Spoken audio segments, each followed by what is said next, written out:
నేను పేరు చెప్పి ఆయన 10 లక్షలు ఇచ్చారని ఈసారి 20 లక్షలు ఇస్తా ఇంట్లో భార్యను అడగడి, ఇంటికి వెళ్ళాక చెప్పు తీసి కొట్టేయడం ఖాయం. అక్కడ నువ్వు 20 లక్షలు ఇస్తావా, ఎవరిని అడిగావు?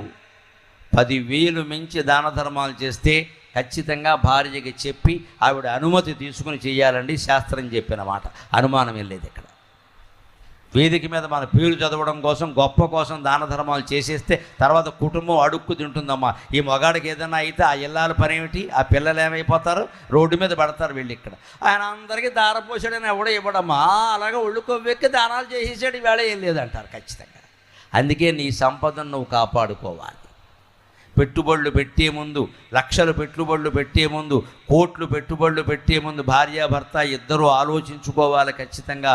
ఇంత పెట్టి ఇల్లు కొనడం మనకు అవసరమా, ఇంత పెట్టి స్థలం కొనడం మనకు అవసరమా, మన దగ్గర ఉందా అని ఆలోచించాలి. ఇవాళ ఏం చేస్తున్నారండి, 10,000 చేతిలో ఉంటుంది, 1,00,000 రూపాయల వస్తువు కొంటాడు.